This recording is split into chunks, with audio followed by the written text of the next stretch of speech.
Hai teman-teman, kami adalah kelompok 5 dalam mata kuliah PLRP. Perkenalkan nama-nama anggota kami.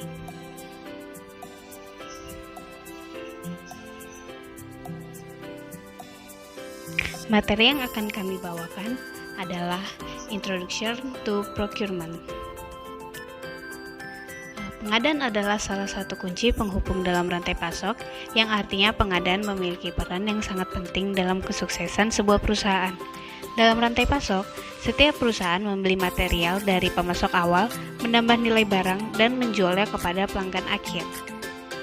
Pengadaan tentu tidak harus tentang material mentah. Beberapa barang berikut harus diakuisisi perusahaan untuk kelangsungan rantai pasok.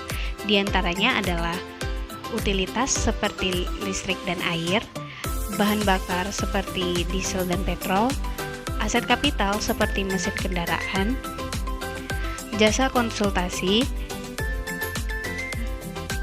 perjalanan bisnis dan biaya hotel, peralatan kantor, dan yang terakhir, jasa outsource. Materi selanjutnya yang akan kami bawakan adalah siklus pengadaan. Siklus pengadaan bergerak dalam urutan-urutan sebagai berikut. Yang pertama, identifikasi material atau jasa mana yang harus diakuisisi.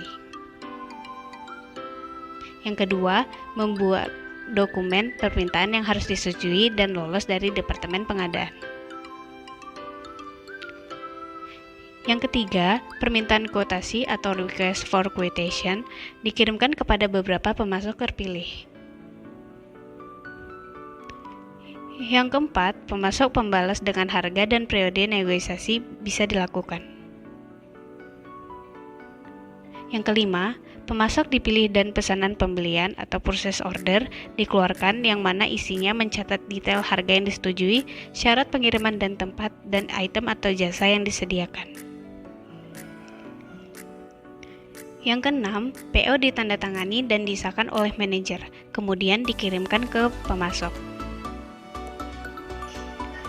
Yang ketujuh, barang atau jasa kemudian dikirimkan dan diinspeksi. 8. Pemasok mengirimkan invoice kepada pembeli.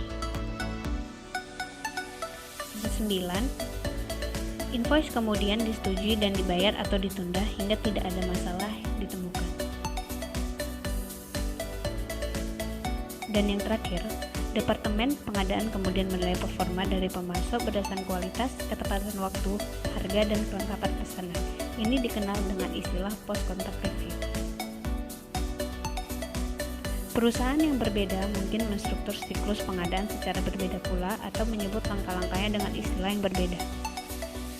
Ruang lingkup dan skala pembelian akan mendikte seberapa banyak perhatian yang akan diterima. Selanjutnya, kami akan membahas tentang tujuan pengadaan.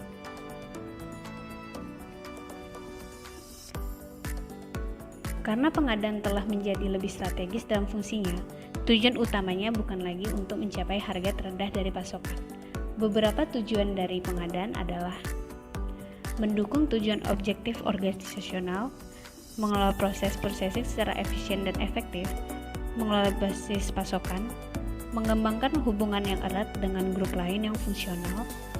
Yang terakhir, mendukung persyaratan operasional. Tujuan ini haruslah bisa tercapai dengan baik, jika tidak, maka perusahaan akan mengalami kesulitan dalam siklus rantai pasok.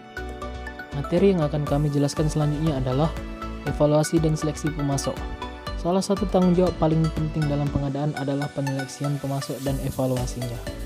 Penyeleksian dan evaluasi pemasok adalah proses yang melibatkan pernyataan kebutuhan perusahaan dan kemudian menentukan seberapa baik calon pemasok dapat memenuhi kebutuhan ini. Beberapa langkah dalam memilih pemasok adalah 1. Mengenali kebutuhan dari pemasok. Langkah pertama dalam proses ini adalah mengidentifikasi kebutuhan akan pasokan.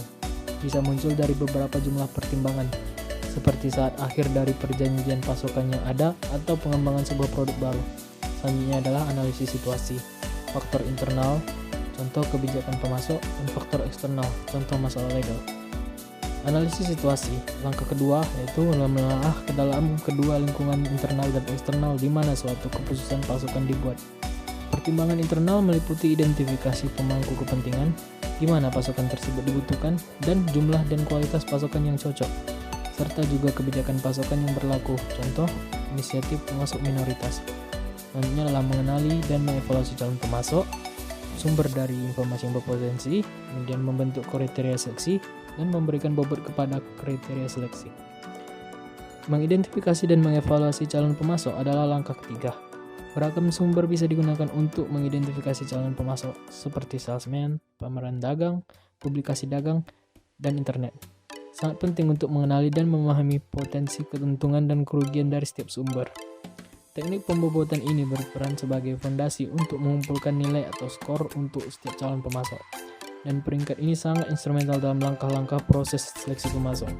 Pemasok terpilih yang terjadi ketika suatu organisasi memilih satu atau banyak perusahaan. Baiklah, selanjutnya adalah global procurement. Pengadaan global atau sourcing adalah proses membeli komponen dan masukan dari belahan dunia manapun. Sourcing dilandasi dari dua alasan utama, yaitu faktor input strategi dan market access strategi. Pada faktor input strategi, sebuah perusahaan akan mencari pemasok dengan harga rendah dan kualitas tinggi sebagai sumbernya. Sedangkan market access strategi melibatkan proses sourcing di dalam pasar, di mana perusahaan berencana untuk melakukan bisnis yang signifikan dalam pangsa pasarnya. Materi selanjutnya yang akan dibahas adalah sustainable procurement. Sustainable procurement adalah integrasi dan pertimbangan sosial dan lingkungan dalam tahapan proses pembelian dengan tujuan untuk meminimalisir dampak dari aktivitas pengadaan terhadap kesehatan manusia dan lingkungan. Hal-hal yang terkait dalam sustainable procurement adalah 1.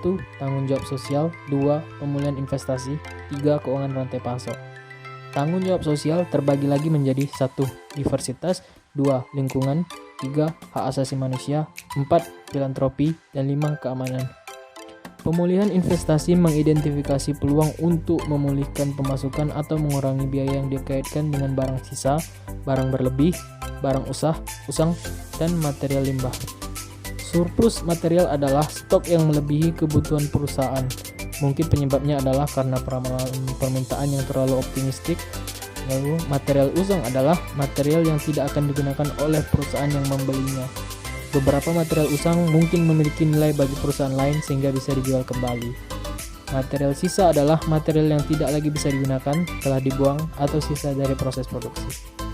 Material limbah adalah material yang telah busuk, rusak, atau telah dianggap tidak layak untuk penggunaan selanjutnya atau direklamasi. Tidak seperti material sisa, material limbah tidak memiliki nilai ekonomi. Keuangan rantai pasok adalah kumpulan teknologi dan proses berbasis finansial yang menuntut untuk optimisasi aliran uang dengan membiarkan perusahaan untuk memperpanjang syarat pembayaran kepada pemasok, sementara dengan serentak membiarkan pemasok untuk dibayar lebih awal.